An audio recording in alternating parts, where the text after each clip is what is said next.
দিল্লীত যেতিয়া 2014ত বিজেপিৰ চৰকাৰ হয় তাৰ পাছতেই আচলতে অসমত এটা আমূল পৰিৱৰ্তন আহে, এটা ঢৌ আহে আৰু তাৰ পাছত কংগ্ৰেছৰ পৰা বহুত মানুহ আহি পেলাই বিজেপিত জইন কৰে।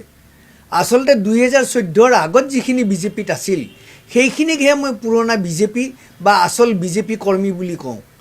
চৰকাৰ গঠনৰ পাছত কিন্তু যিবিলাক আহিছে মই কিন্তু তেখেতসকলে কিবা নীতি আদৰ্শৰ প্ৰতি আকৃষ্ট হৈ আহা বুলি কিন্তু নকওঁ, তেওঁলোকে ঢৌত আহিছে। আজি কিন্তু সময়ত দেখা গৈছে যে সেইসকলে এতিয়া আগভাগ লৈছে আৰু পুৰণা বিজেপিৰ যি নীতি আদৰ্শ আছিল এতিয়া সেই নীতি আদৰ্শ এই নতুনসকলে নিৰ্ধাৰণ কৰে। আনকি দুৰ্ভাগ্য যে এই নতুনসকলেই আকৌ আমি টিকেট পাম নে নাপাম সেইটোও আকৌ তেওঁলোকেহে সিদ্ধান্ত লয়, অথচ তেওঁলোকে আজি কিছুদিন আগত মাত্ৰ আহিছে। এনেকুৱা এটা পৰিৱেশ হৈছে। গতিকে ইয়াৰ এটা আমাক সমাধান লাগে, ইয়াৰ প্ৰতিবাদ লাগে। দলৰ জ্যেষ্ঠ যিসকল আছে বা দিল্লীৰ যি কৰ্তৃপক্ষ আছে তেওঁলোকেও বুজিব লাগে, RSSেও বুজিব লাগে যে দলৰ যিখিনি নিষ্ঠাবান কৰ্মী তেখেতসকলক কিন্তু এই ধৰণেৰে যদি উপেক্ষা কৰা হয় তেতিয়াহ'লে কিন্তু সেইটো দলটোৰ কাৰণেই আগন্তুক দিনত বেয়া হ'ব। কাৰণ আমি আগতেও বিজেপি আছিলোঁ, এতিয়াও বিজেপি আৰু ভৱিষ্যতেও বিজেপি। আমি আগতেও সংঘ স্বয়ংসেৱক আছিলোঁ, এতিয়াও স্বয়ংসেৱক, ভৱিষ্যতেও স্বয়ংসেৱক। গতিকে তেখেতসকলে এই কথাখিনি চাব লাগে। ইয়াৰ উদাহৰণ দিব পাৰোঁ। এটা প্ৰদ্যুৎ বৰাৰ এতিয়া কি সমীক্ষা আছে? তেখেতটো আহি পেলাই দিছপুৰত যে টিকেট পাব বুলি শুনিছোঁ, ইয়াততো কোনো সমীক্ষা কিবা ৰিপৰ্ট কিবা এইবিলাকতো একো নাই। সেই ধৰণেৰে যোৱাবাৰ আপোনাৰ চিপাঝাৰ সমষ্টিত আপোনাৰ পৰমানন্দ ৰাজবংশীক আগদিনা জইন কৰাৰ পাছতে পিছদিনা টিকেট দিয়া হৈছিল। সেইদিনাখন কি ৰিপৰ্ট আছিল? এতিয়া কিছুমানে কয় যে বিশেষ পৰিপ্ৰেক্ষিতত এনেকুৱা কৰা হৈছে। বিশেষ পৰিপ্ৰেক্ষিতত এতিয়া আমাতকৈ বিশেষ পৰিপ্ৰেক্ষিতত আকৌ কিবা হ'ব লগা এনেকুৱা কিবা থাকিল নেকি? আজি মই প্ৰদ্যুৎ বৰা বা প্ৰদ্যুৎ বৰদলৈ বা এইবিলাকক বেয়া পোৱা নাই, তেওঁলোকক আনিছে বা তেওঁলোক আহিছে।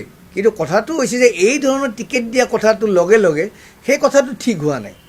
আৰু মই যদি ভাৰপ্ৰাপ্ত সভাপতিৰ সময়ত এইবোৰ ঘটনা হ'লহেঁতেন তেখেতসকলে কিন্তু টিকেট নাপালে হয়, এইটো ধৰো।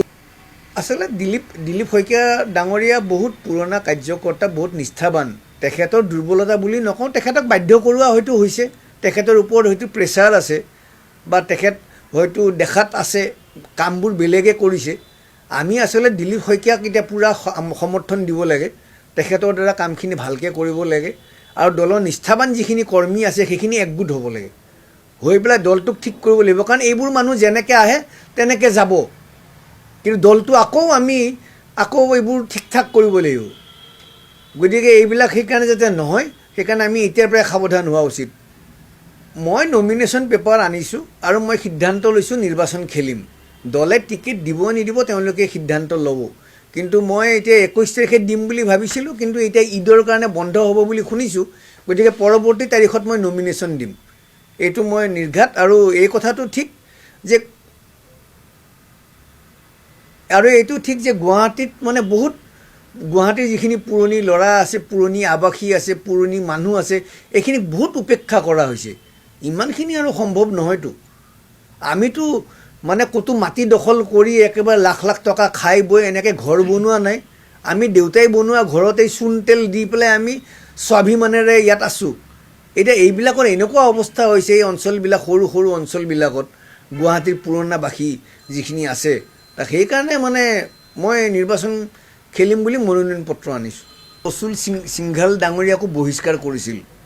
তেখেতে পশ্চিম গুৱাহাটীত আপোনাৰ মনোজৰাম ফুকনৰ বিৰুদ্ধে খেলি পেলাই বহিষ্কাৰ হৈ তেখেতে দলৰ টিকেট লৈ এতিয়া মন্ত্ৰী হ'ল। তেনেকৈ এতিয়া হিমাংশু বৈশ্য তেখেতকো আজি কিছুদিন আগতে বহিষ্কাৰ কৰিছিল। তেওঁ আহি মেলি এতিয়া পলাশবাৰীত টিকেট পাইছে বুলি শুনিছোঁ। গতিকে ৰজাই ভাল বোলে যাক, হাতী ঘোঁৰা নেলাগে তাক।